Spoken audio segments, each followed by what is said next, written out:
every day is Valentine's Day. Just don't get stressed out. I'm not. Don't worry about it. Because, you know. This does not stress me out. Because if you do. Yeah, well, no matter how calm you are, like I am. Not like Jerry, but like me. Wait a second. It's so true. Stop. You know that's true. You are so not calm.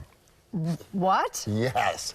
You can be very, very hyper and stressed out. There's no such thing as a stress-free life, even for somebody like me who's really stress-free the majority of the time. There's no such thing. Curveballs are thrown at us just about every day. That's right. Somebody cuts you off in a parking lot. A credit card collection agency calls. A job is lost. Living life means experiencing the good and the bad times. Our first guest is here to help us handle it all, and she even says some stress can actually be beneficial. Amanda Enayati is the author of Seeking Serenity, and she is with us right now. Hi, Amanda. Hello there. You feeling nice very relaxed today? No, I'm experiencing a little bit of the good stress that's hopefully going to help me do a good job in this interview. Well, let's talk about that, because there are all kinds of stresses. Now, Yes. Cindy claims she is calm as a cucumber, which, okay, for the I most am. part, She looks pretty calm as a cucumber. I really You am. don't know what that inside looks like, though. But that's that's good stress, right? When you know how to harness stress in a way that helps you deliver better and to do great things, Well, that's really great stress. Let's talk about the differences in the types of stress and what's the good and what's the bad. Okay. And what is stress? We throw that word around willy-nilly.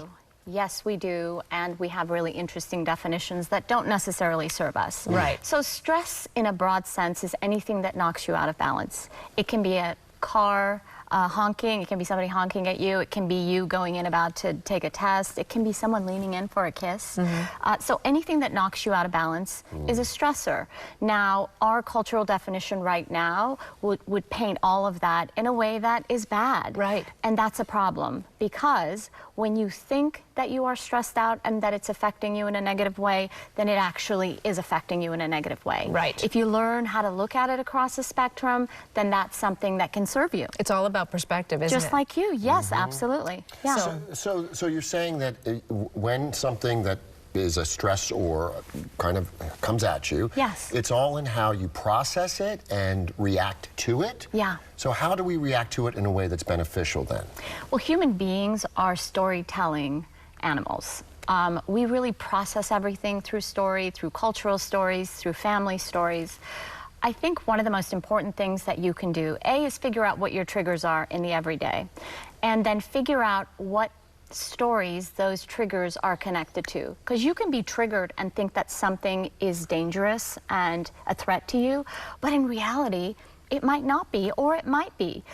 So we are storytellers, and the stories that we tell really affect the way that stress affects us. So it really behooves us to figure out what are our stories and how do they deal with us every day. You how say do we deal? Stress is not what happens to you, but how you think about what's happening to you. Yes, exactly. Okay. Now, let's talk about you and your background and what you've been through to get you to this point. Yes. Tell us a bit about your history. Yes, I used to joke that I was Waldo in the Where's Waldo of stressful life circumstances.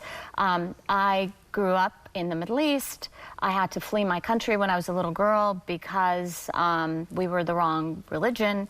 I spent 5 years in Europe. My parents couldn't get out. It was just me, so I was kind of an orphan going from school to a distant relative to school to distant relative. God, and then that had to really have an effect on you as a kid. Well, interestingly, at the time, I thought it was a grand adventure. And some of the impact of not being with my family surfaced much later in life. But at the time, I was telling myself really good stories. Right. Okay. And so then I went from that, came to the U.S. when my parents got out. We lived in Southern California. I went to school. I was there when living in New York City, 20 blocks away, with a direct view of the towers as they collapsed. That was really traumatizing for me, because what I didn't realize at the time is it kind of triggered a post-traumatic stress reaction in me after I remembered aspects of the revolution, interestingly. And then 6 years, we lived in the village. 6 years to the month that the towers fell, I was diagnosed with a late-stage cancer. 2 babies running around, toddlers running around, and it was really the first time where I wasn't sure I was going to make it out alive. Did you get some help like mental help to help you get through this, or did you find the tools inside you yourself to get So none of us do anything on our own. I'm pretty sure of it. And at the time, it felt like I was in it by myself. It was my dark night of the soul.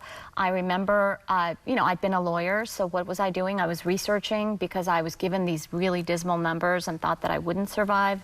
And so what I did do is research as much as I could, found other people's stories, and really held on to those stories and began to use them for myself to try to plot my way out.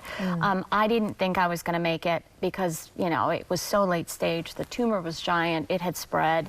And I was going to do everything that I could do. I did chemo, radiation, and I had surgery.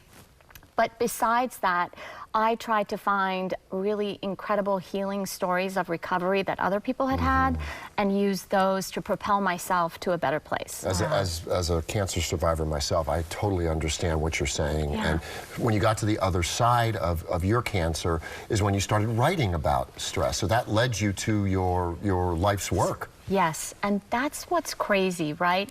I sat there and I was, you know, bald, had lost all my hair, was, you know, $105. I just had, I was so weak and emaciated and trying to recover. But I also was thinking, why does this keep happening to me? Is there a wisdom here? Is there something that I need to be learning? And so I started doing something that I now know is research-based and incredible, which is really writing to try to make sense of what was happening. And that writing allowed me to find the patterns and put pieces together. It got noticed by an editor at CNN. I started, you know, writing for them regularly as a columnist, and then that all became a book, and here I am. And there you go. And the book again is called Seeking Serenity, Amanda Enayati. Thank you. Well done, and stay healthy. Yes. Thank you. I love you guys. Thank you so much. Thank you. We'll be right back.